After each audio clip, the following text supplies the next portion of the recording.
Olá, sejam bem-vindos a mais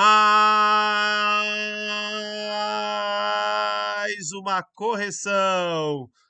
Comentários, palpites, pitacos sobre os vestibulares e a geografia, né? Como ela aparece nos vestibulares. E hoje, como vocês podem ver, eu vou estar falando da prova da Unicamp do ano de 2026, quando se comemoram aí 60 anos da Unicamp, né? A versão que eu estou utilizando é a versão Q e X. Vamos lá. Rapidinho, ó, eu queria mencionar que eu tenho muita sorte de dar aula, né, em escolas que dão grande liberdade aí para as professoras de português, né? Eh, Aliás, para os professores de maneira geral, né, de discutirem temas da atualidade com a relevância e com a importância que eles merecem, né? No mundo em que tem pessoas que negam vacina, negam que teve golpe militar no Brasil em 64, né, negam coisas que são dados concretos aí da realidade, né? É muito importante ter, né, pessoas, professores que possam trabalhar, né, com aquilo que seria a realidade de fato. Então, ó, na prova da Unicamp, primeira e segunda questões são sobre o filme aí Agora Estou Aqui. Elas são de inglês, é tradução, interpretação do texto em inglês, mas é um tema aí da atualidade, né?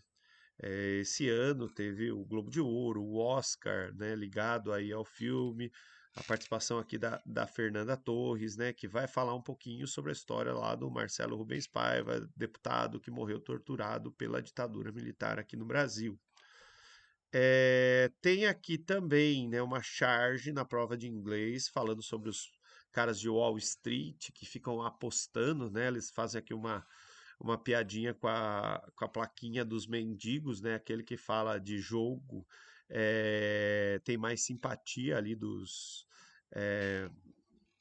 negociadores, né? Dos traders lá de Wall Street. Tem também aqui na prova de inglês, né, um texto sobre as tarifas do Trump, né, e as perspectivas de inflação nos Estados Unidos. Tem uma questão sobre os incels, né, esses homens jovens, meio malucos, meio fora da realidade, né, que é algo que precisa ser discutido aí também. Bem, lá na frente vai começar a prova de geografia, né? Mais precisamente aqui na questão 15, né, que fala dos alimentos ultraprocessados. Então, vou ler o texto e aí eu comento. Então, aí, ato de comer é construído culturalmente e mediado por práticas, crenças, comportamentos, tabus que formam os hábitos alimentares, que por sua vez relacionam-se a aspectos culturais, socioeconômicos e psicológicos que envolvem o ambiente alimentar de cada indivíduo. Os hábitos alimentares são dinâmicos e sensíveis à mudança que ocorrem nas sociedades, fundamentalmente nos sistemas alimentares.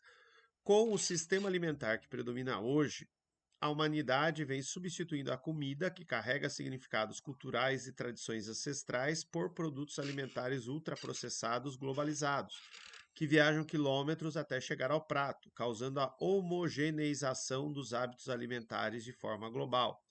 O problema é que os ultraprocessados têm acarretado sérios problemas à saúde da população. A partir do texto, é correto afirmar que produção e consumo de alimentos no mundo contemporâneo possuem. Pessoal, só um ponto aqui sobre ultraprocessados, né?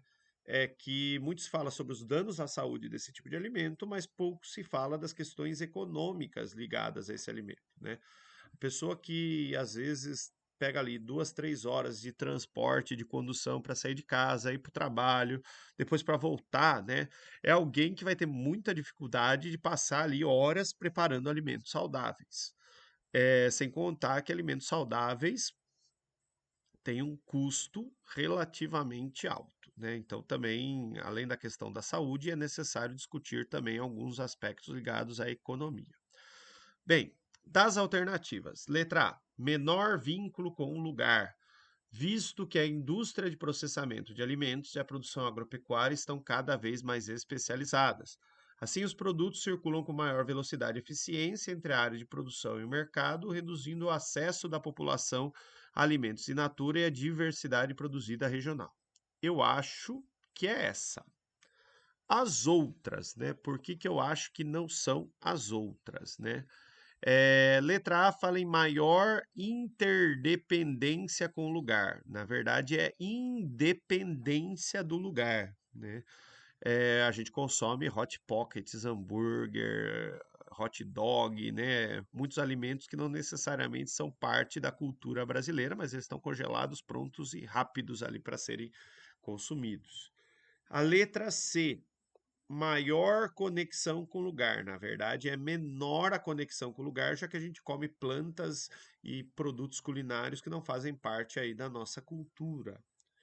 Letra D, menor correlação com o lugar, até aí tá certo, visto que a indústria de processamento, a produção agropecuária, possuem pouca vinculação entre si, tornando-se independentes. É o contrário, né? Existe muita vinculação entre, né, o produtor agrícola e a indústria, né? Aliás, existe uma subordinação do produtor agrícola com a indústria, né?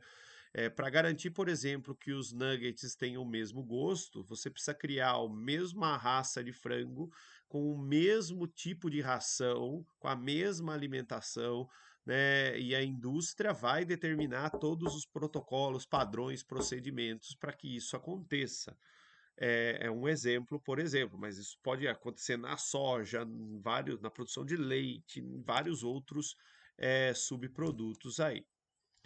É, então, aqui, questão 15 é letra A.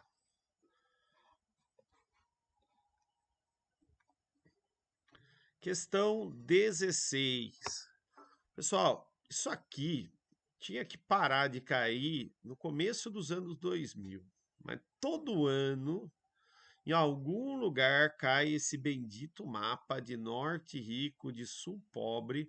E ele tem muitos defeitos, né? Tem várias formulações desse mapa. Se vocês procurarem norte rico, sul pobre, tem várias versões disso na internet, né? Porque ele coloca a Rússia, os países da Europa Oriental, como se fossem ricos, né? E tem, se a gente for olhar ali de perto, é bastante complicado.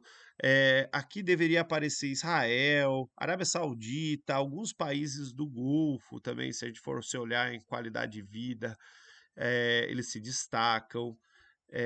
Aqui, né, embora ele colocou, né, a Coreia do Sul se destacando, né, tinha que pontuar também Singapura, os tigres asiáticos de maneira geral, Hong Kong, Taiwan, enfim, dá uma discussão e a China de hoje não é a mesma China de quando esse mapa foi elaborado, né? Mas enfim, né, continua caindo, então a gente trabalha com o que a gente tem, né? Eu digo sempre para meus alunos que eu não sou ninguém na fila do pão da geografia e, pelo jeito, né, as universidades gostam bastante desse mapa. Questão 16. Atualmente é comum denominar a divisão político-regional do mundo entre norte e sul global. Essa delimitação não segue exatamente os pontos cardeais. Há países do norte que estão no sul, né? Por exemplo, Austrália e Nova Zelândia estão no hemisfério sul, mas estão aqui em cima, né? E vice-versa, conforme indicado no mapa. Essa forma de divisão se baseia no tabuleiro geopolítico e econômico mundial afastado da localização geográfica dos países. Então, norte azul, sul vermelho, né? E aí a gente interpreta, né? Letra A. Austrália e Nova Zelândia são os únicos países do norte situados no hemisfério meridional. Meridional, sinônimo de sul. Beleza. Até aqui ela está correta. O problema dela está aqui, hemisfério ocidental. Não, ela está no hemisfério oriental. Tá? Letra B. Argentina, Brasil, Chile, Colômbia, Salvador e Venezuela estão no sul. Beleza. E tem seus territórios no meridional e ocidental, não é oriental. Os alunos de terceiro ano, eu gasto uma aula batendo nessa tecla, né? Nos sinônimos de como na geografia a gente dificulta, né, mudando o significado das palavras, né? Então, norte é setentrional, é boreal, o sul é meridional, austral. A correta, eu acho que é a próxima. Estados Unidos e Canadá são países do continente americano no norte global, que têm seus territórios no setentrional, sinônimo de norte, e no ocidental, sinônimo de oeste. E aqui a última: China, Rússia, Índia e Japão são integrantes do norte global. Estão no hemisfério norte e no Oriente. Bem, a Rússia tem um pezinho na Europa, né, para começar, né? Mas assim, pelo meridiano de Greenwich, ela estaria, né, no Oriente, se a gente for considerar ali o meridiano de Greenwich, né? Mas ela está na Europa Oriental. Mas enfim, só que assim, né? Índia e China nesse mapa não fazem parte. E assim, hoje também, se a gente fosse olhar, a própria Rússia, né, não estaria nesse norte rico, né? Isso aqui é reciclagem de coisas. Agora, né, ao mesmo tempo que teve uma reciclagem aqui no mapa da 16, aqui teve um avanço, né? Isso aqui é muito legal, né? Então tem aqui um mapa da África, né? Normalmente esses mapas de clima e de vegetação da África, eles trazem, né, só o clima ou só a vegetação, não mencionam as áreas de transição. E eu queria aproveitar aqui para mostrar duas coisas, né? Primeiro, isso aqui que eu uso em aula. Recentes. África 3.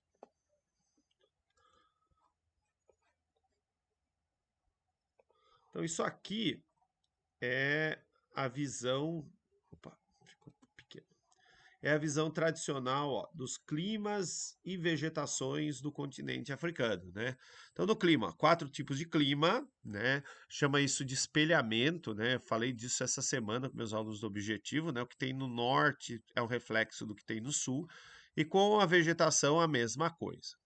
Só que quando a gente estuda Brasil, por exemplo, os biomas brasileiros, né, os domínios morfogeoclimatobotânicos lá do Aziz Absaber, né, eu sempre falo para os meus alunos isso aqui, ó, vou até pegar. Ó, o mapa do Aziz, ele tem as áreas de transição, né? E ele tem as áreas de transição por causa de um bom senso. Porque, né, a realidade não é Minecraft, né? No Minecraft, uma hora você tá lá no deserto, daí você dá um passo pro lado, você entrou na floresta.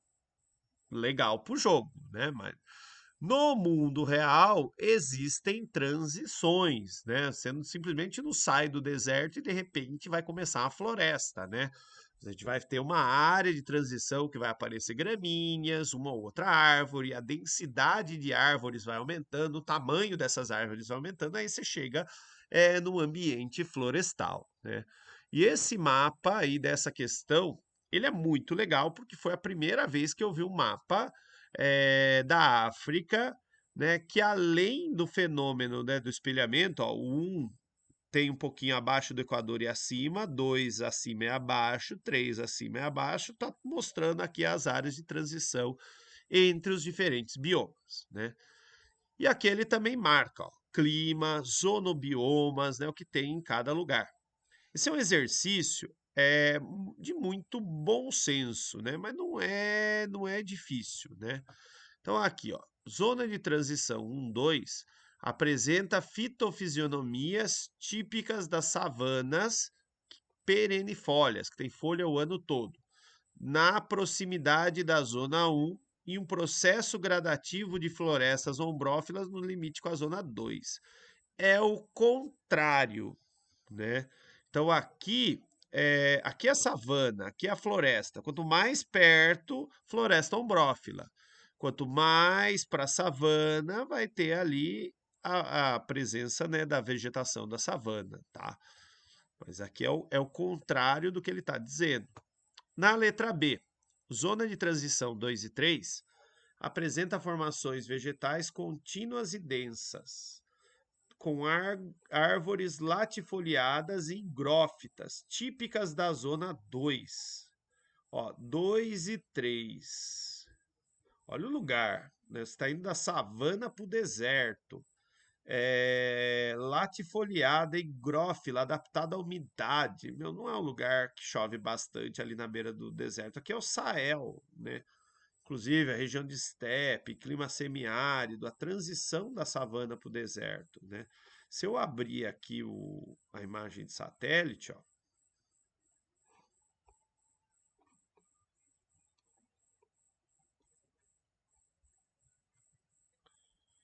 vou tirar aqui as fronteiras, ó. É esse pedacinho aqui, ó.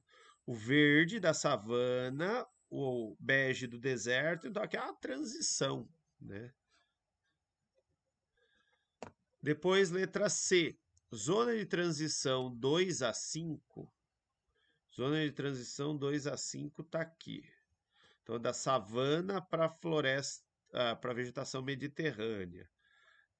Apresenta uma vegetação densa, permanente, com gramíneas e arbusto, pois a influência da zona 5 é, predomina por influências dos processos costeiros. Ó. Aqui 2 e 5 é a transição da savana para a vegetação mediterrânea, né? Notem que bem aqui no canto ó, tem um deserto, tá abaixo do trópico, aqui já é zona temperada, né? É a estepe que aparece na transição para o clima mediterrâneo, para a vegetação dos maquis, né? Não é tanto influência de processos costeiros, né? É mais essa questão da transição, né? Entre os ambientes, tá? Não é tanto aqui a maritimidade nesse ponto, né? Senão, por exemplo, aqui teria que ter mais vegetação mediterrânea, e não vai ter, por exemplo, nesse pedaço aqui do continente africano, né? E voltando para o mapa, aqui, ó, ele tá perto, né, mas ele vai enfrentar aqui alguma barreira de relevo aqui no sul do continente africano. Para mim, a que faz mais sentido é a letra D de dado, né? A zona de transição 3 e 2, aqui, apresenta vegetação de pequeno porte, espécies xerófitas, no contato com a zona 3. Xerófita, né, planta que perde a folha para evitar a evapotranspiração. E um processo de savanização em direção à zona 2, que é a savana, né? Então, a densidade, né, ela vai diminuindo. Inclusive, se eu pegar aqui nas minhas figurinhas, né, a gente teria algo parecido assim, ó. Então, olhando aqui, ó, tem tufos de grama e uma outra árvore, né? E aí vai indo para um ambiente, né, onde a quantidade de gramíneas ela fica um pouquinho maior. Deixa eu só fechar aqui.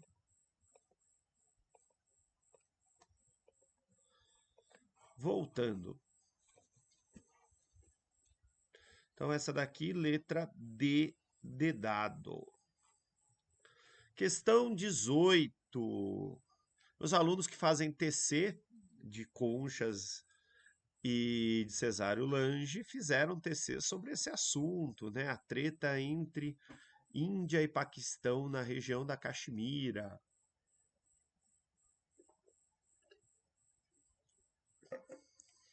Então vamos lá. Os conflitos entre esses dois países se acirraram em 2025.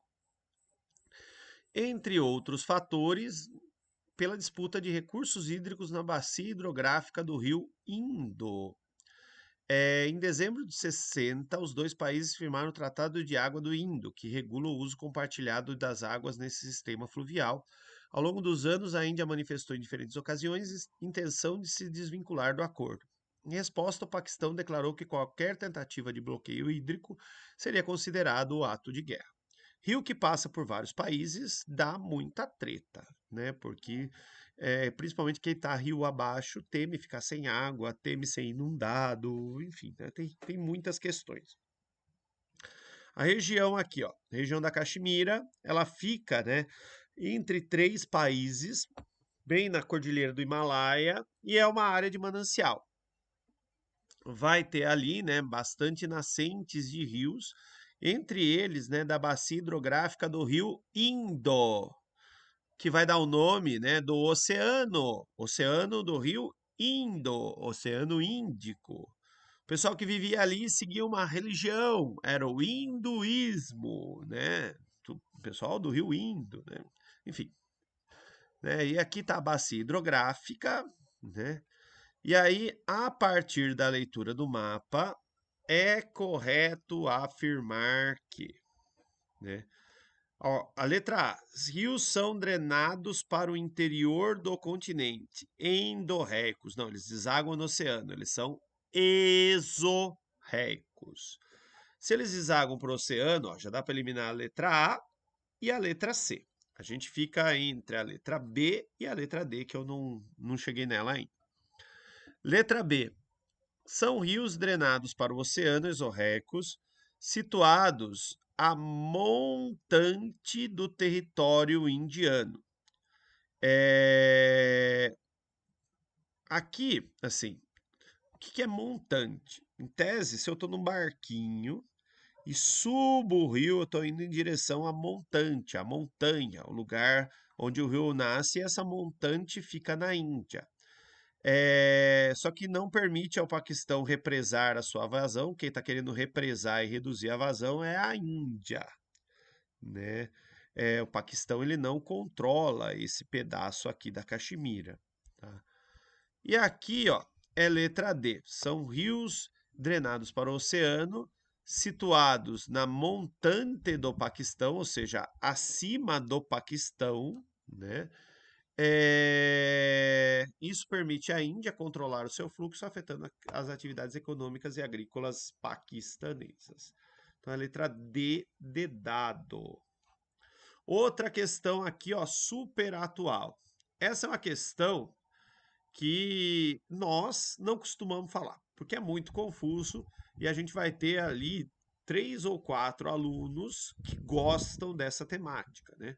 Mas geralmente esses 3 ou 4 alunos que gostam são aqueles que vêm conversar com a gente, falam, professor, você viu o negócio que está acontecendo? Professor, por que que naquele país, tal país é amigo de um determinado grupo? Por que que eles têm treta, né? Então, essa é uma questão especial para aqueles alunos que são dedicados, interessados, né, que vão atrás das coisas. Historicamente, o Oriente Médio vive uma série de conflitos envolvendo alianças e disputas por interesses econômicos, geopolíticos e religiosos. Por exemplo, o Eixo da Resistência, formado por um conjunto de países e grupos rebeldes sob influência do Irã. Esse eixo se define por confrontar forças militares ocidentais, como no caso dos Estados Unidos e de Israel. Teve uma guerra esse ano, né? Os Estados Unidos bombardeou lá instalações nucleares do Irã. Mapa a seguir mostra a localização dos países e dos grupos, né? Então ele está dizendo aqui, ó, países que têm grupos sob influência do Irã, né? No Iraque, na Síria, no Líbano e no Iêmen. Outros países ali do Oriente Médio. A partir dessas informações, assinale a alternativa que apresenta corretamente as disputas e as alianças, né, do Irã com grupos étnicos, militares, religiosos dentro do mapa. Bem, assumindo que o Irã é inimigo de Israel, ou Israel é inimigo do Irã, esse ano Israel atacou um monte desses inimigos do Irã, né?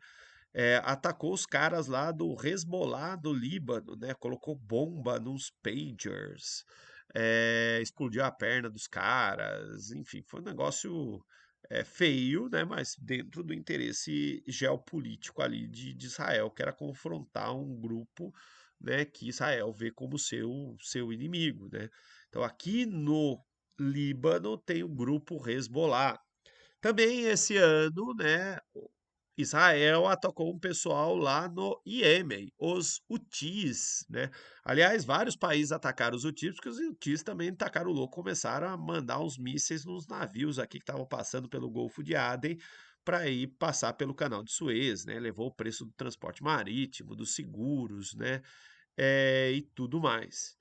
Além disso, né, o Irã era amigo do Bashar al-Assad, que foi destronado lá na Síria, né? Enfim, então vamos ver aqui, ó, pelas alianças. Ó. Alianças, ó, o TIS no Iêmen, Hezbollah no Líbano, faz sentido. Disputa. No Irã, se pratica predominantemente o islamismo xiita, né? Então eles têm uma treta com os sunitas, né, no Iraque e, né, o Estado Islâmico combatia o Assad, que era amigo do Irã, então eles também, né, tinham disputas ali com o grupo do Estado Islâmico. É a letra A. As outras, né, letra B, o Tiis são amigos do Irã, né? Minoria sunita tem disputas, Hezbollah também é amigo do Irã, né? E aqui o TIS e coisa, mas assim, essa é uma questão especial para aquele aluno que vem conversar com o professor, né? Normalmente a gente não entra em tantos detalhes pelo corre-corre, o tanto de conteúdo que a gente tem que dar conta no terceiro ano. Bem, questão 20, ó. Questão 20, meus alunos de terceiro ano, sabem que lugar é esse, né? O Mato Piba, né? Olha aqui, né? Fronteira, né, entre o Maranhão, Tocantins, Piauí e Bahia, que aqui nesse mapa tá pondo até Goiás, né? No rolê, aquela área de expansão da atividade agrícola. Aqui, ó, Vale do Rio São Francisco, fruticultura irrigada na fronteira com Pernambuco, né? É, Juazeiro e Petrolina, né? Tem até o forrozinho, né? Sobre essa região aqui da fruticultura. E aqui é o sul da Bahia, onde tem a atividade, né, do cacau, que ela é bem tradicional, só que o cacau está perdendo espaço, né, para uma cultura que está vindo aqui do Espírito Santo, né, que é a silvicultura, plantio de eucalipto, né, para fazer papel, para fazer celulose, né, enfim, essa espécie exótica. Todos os círculos aqui, ele está falando de grande propriedade, latifúndio, né? Produção intensiva, usa fertilizante, agrotóxico, máquinas, né? Bem, então aqui na questão 20, né? Ele fala, ó, essas áreas não eram modernizadas e foram incorporadas a circuitos espaciais produtivos e globalizados. A agricultura globalizada ela é intensiva, grande produtividade, porque os agrotóxicos, máquina, né, tecnologia, vai causar também bastante impactos ambientais. Né? Vamos lá. Letra A. A espacionalização produtiva mundial, a especialização, desculpa, favoreceu o uso intensivo de inovações técnico-científicas, promovendo a seletividade espacial da modernização, gerando impactos nos mosaicos produtivos tradicionais. Essa, as outras, né? Enclaves de modernização promoveram a difusão. Não tem nada de difusão ali no interior da Bahia, né? Não se pratica uma agricultura super moderna no interior da Bahia. Especialização produtiva regional permitiu cooperação. No plano global, né, capitalismo, cada um por si, não tem nada de cooperação. Letra D. Enclaves da modernização viabilizaram a dilatação das inovações. Não dilatou nada as inovações, né? O coitadinho que está aqui no interior da Bahia, ele continua na sua rocinha, né, de sempre. Né? Então, é a letra A. Depois, questão 21. Essa, eu tenho uma treta com essa questão. E eu já vou falar por quê, né? Essa é uma daquelas que é bom depois olhar o gabarito oficial para ver o que vai sair.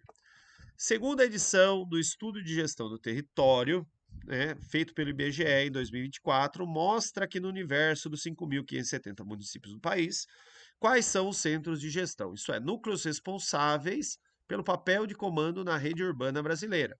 E em 2024, apenas 39,1% dos municípios do Brasil se qualificavam como centros de gestão.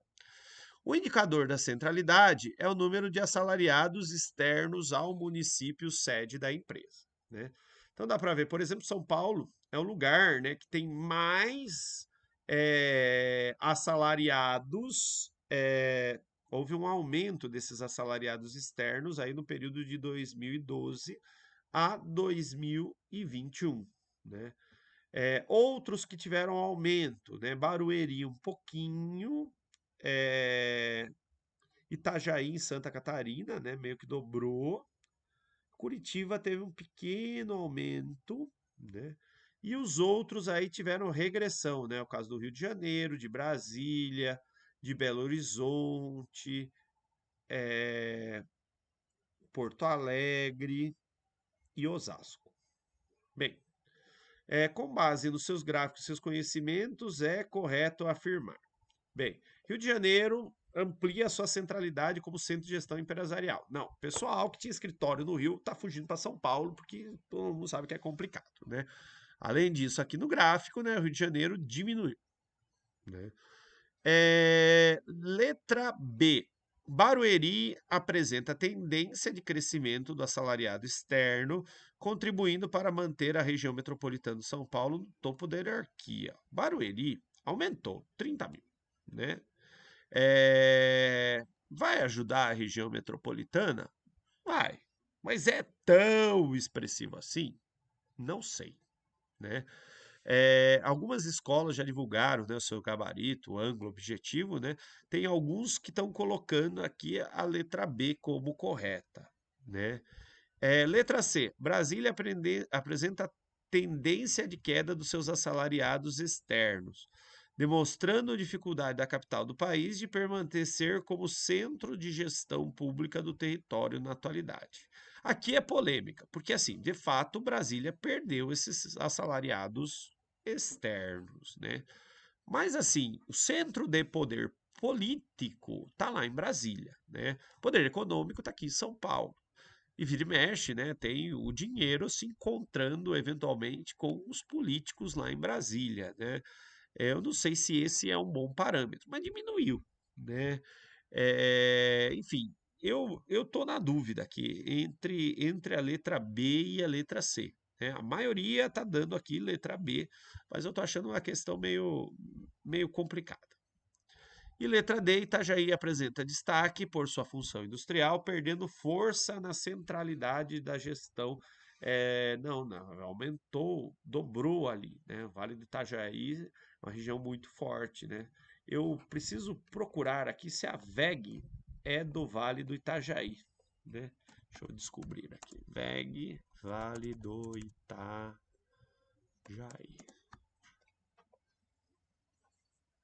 A VEG, forte presença na Vale do Itajaí, né? Se vocês tiverem curiosidade, procurem sobre essa empresa ali e vejam o que, que ela faz, né?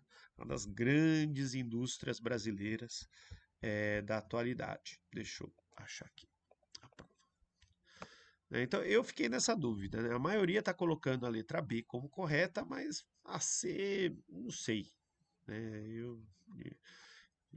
Quando a questão fica aberta demais, né? Dá um debate bom. Vamos ver o que, que eles vão reconhecer. Depois, aqui, ó, questão 22, tem a feijoadinha gourmetizada, que alguém deve ter pagado mó caro por ela, né? E feijoada é um prato típico aí da culinária brasileira e não tem um custo, né, tão elevado assim, né? Mas aqui, né, provavelmente aqui, ó, feijoada de rico, né? Se isso é feijoada de rico, eu prefiro morrer pobre, é uma questão de sociologia.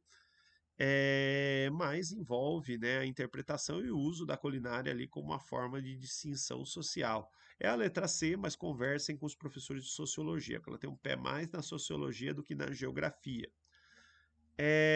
Depois lá, ó, tem texto do Krenak também aqui, ó, na 23, que é bem legal. Mas a gente já vai para 28. 28 para cá. Aqui, ó, é história. Eles estão falando, né? africanos importados para Buenos Aires, né, o tráfico negreiro, a interrelação com o Brasil. É história essa questão, mas mostra ali a formação, né, de um fluxo de mercadorias. Eu sempre discuto esse tema com os alunos, né, porque dá a impressão, né, do jeito que é vendido, que globalização é um negócio da atualidade, né? Mas tem alguns autores que veem as grandes navegações, todo esse tráfico de escravos que envolvia ali três continentes, né, operações financeiras em três continentes, como algo ali do processo de globalização, né? Então, mas é a interpretação e é a história, né? A temática está por trás dessa ideia aqui da globalização. Outra, 32. 32 tem aí um texto, né, sobre a OMC. Aqui é a interpretação de texto. A OMC não será uma organização mundial de comércio até que a China seja um país membro, afirmou o diretor da OMC. A assinatura do acordo bilateral de comércio entre os Estados Unidos e a China teve uma repercussão positiva no mercado internacional, apesar da desconfiança que a China poderá ter dificuldades para cumprir o prometido. A China deu um passo grande em direção à OMC, disse o presidente dos Estados Unidos, o Bill Clinton. Né? Então aqui está falando dos anos 90. A União Europeia aprovou a assinatura do acordo. A adesão à China à OMC permitirá incluir no sistema comercial internacional a 10ª potência do planeta, que cresceu quase 10% ao ano desde os anos 80. O acordo será um teste importante para verificar se a economia chinesa aguenta o impacto, né, da sua incorporação à OMC. E continuaria com seu crescimento. Desde 86, o país asiático procura ser aceito em organismo de comércio internacional. Segundo a nota chinesa, ambas as partes estreitarão sua cooperação no seio da OMC para garantir o futuro aumento das suas relações bilaterais e prosperidade da economia mundial.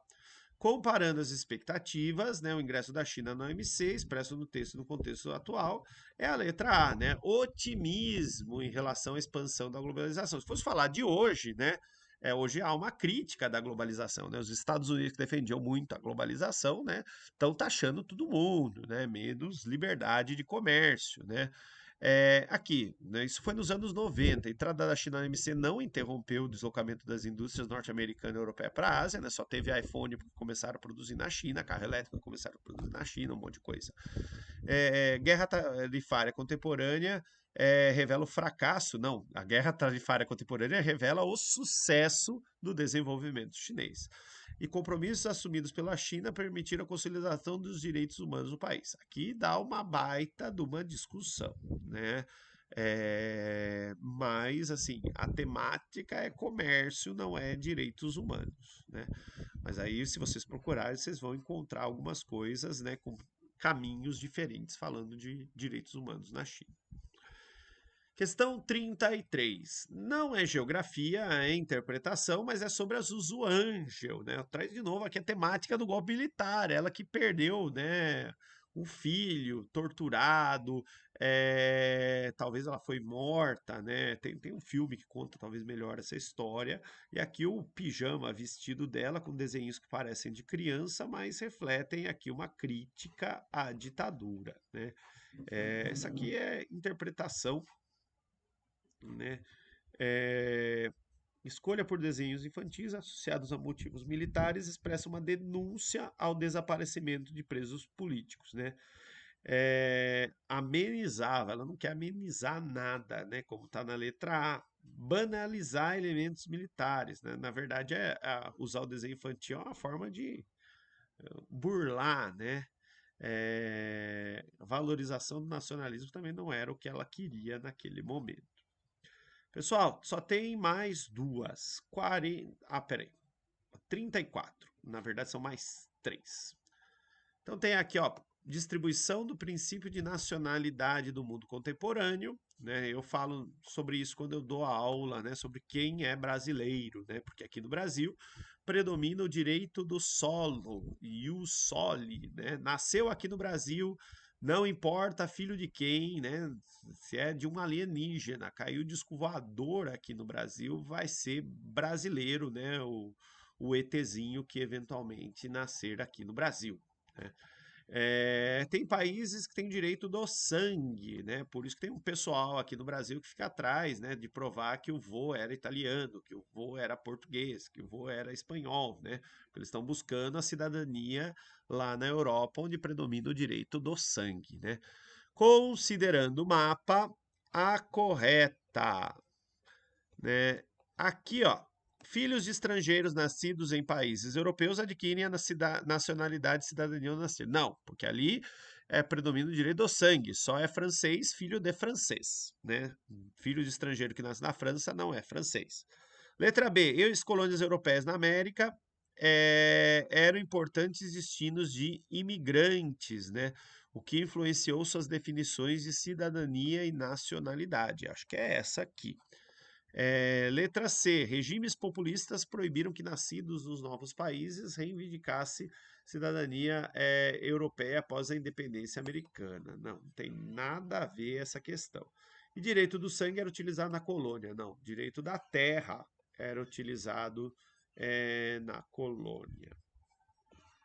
Bem, aqui agora sim só falta mais duas. 42.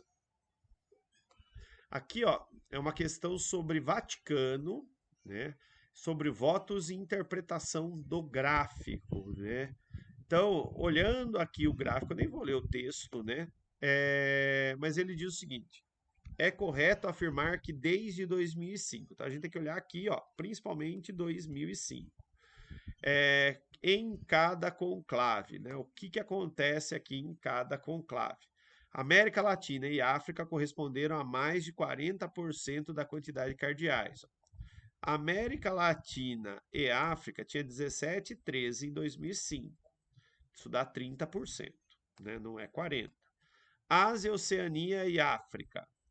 África, em torno de 10%. Ásia e Oceania, em torno também de 10%. Também não chegava a 30%. Europa e África juntas correspondem a mais de 50%. Então, na África, 13 e 39 vai dar 52, e lá atrás, né, na Europa sozinha já tinha mais de 50%, né? Então é a letra C. Letra D, Ásia, Oceania, Estados Unidos e Canadá juntos correspondem a 30% da quantidade de cardeais votantes. Ásia, Oceania, Estados Unidos e Canadá. Então aqui, ó, aqui daria 30%, mas lá atrás não dá. Então, letra C de cebola. A última é uma questão de matemática. E meu conselho para vocês: converse com o professor de matemática de vocês. Porque eu resolvi essa questão, mas eu não sei explicar bem. Eu vou até mostrar como eu resolvi a questão, mas tem um pouco do instinto do professor de geografia, tá? Então, aqui, ó, em 2025, a Comissão de Limites da Plataforma Continental da ONU aprovou a proposta do Brasil que pedia ampliação da plataforma continental do litoral norte, indicado na figura. A decisão reconhece o Brasil de explorar a margem equatorial, né? Tá dando uma treta agora sobre explorar petróleo aqui na margem equatorial. É uma área que equivale à Alemanha, né? Então aqui ele mostra a área atual, né? E depois o novo limite aí que a gente ganhou. Cálculo da área de figuras planas e regulares envolve, em geral, noções complexas de matemática. Lembra que eu sou professor de geografia, né? Para calcular... não, peraí. No caso de áreas de figuras que estão impressas ou desenhadas em um papel, pode-se empregar um método prático que considera a relação entre o peso do papel por unidade de área. Para calcular a área da região recentemente incorporada ao território brasileiro, um mapa contendo essa região na escala de 1 para 5 milhões, isto é, 1 centímetro no papel equivale a 5 milhões de centímetros no local, foi impresso num papel cuja relação peso e área é de 75 gramas por metro quadrado. A seguir, a parte do mapa referente a essa região foi recortada e pesada, obtendo-se, né, 1,0815 gramas. A partir desses dados, é correto afirmar que a área obtida foi. Como que eu resolvi essa questão? Né? Primeiro, que eu estou resolvendo aqui na minha casa, no meu computador, e eu peguei uma calculadora. Né? O cara ali na prova, ele teria que fazer essa conta por ele, né? Na unha ali. né? E aí, assim, o número mais importante aqui é esse 1.0815. Então, vamos lá. 1.0815. E ele está falando, ó, aqui, ó, eu vi que ele falou em metro quadrado, né? Gramas por metro quadrados. Só que aqui a escala, né, ela está em metro linear. Eu teria que transformar isso por metro quadrado, ou seja, eu teria que fazer 5 milhões vezes 5 milhões. Para facilitar, eu fiz o seguinte. Então, esse 1.05 vezes 5 igual.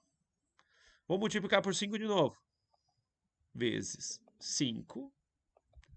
Cheguei aqui, ó, nesse número, 27.037.375. Vou pegar ele e vou dividir por 75. 0,3605. Eu acredito que se eu colocasse um monte de zeros, eu chegava aqui nesse número, né? Mas é a única, ó, que bate é a letra D. Mas assim, eu fiz isso no instinto, né? Então aqui estava, né? Eu teria que encontrar aqui um número, né, que correspondesse a esses 75 gramas por metro cúbico e relacionar com isso. Mas assim, me veio na cabeça, no instinto. É uma questão de matemática, que fique claro, né? Eu resolvi por habilidade, né? Não que eu sei exatamente o que eu estou fazendo aqui, e muito menos que eu saberia ensinar isso ali, né, na lousa. Eu só mostrei para vocês como que eu cheguei. Pessoal, era isso que eu tinha para falar para vocês. Acho que as questões eminentemente geográficas eu abordei, eu discuti. E muito obrigado pela atenção de todos e tchau, tchau.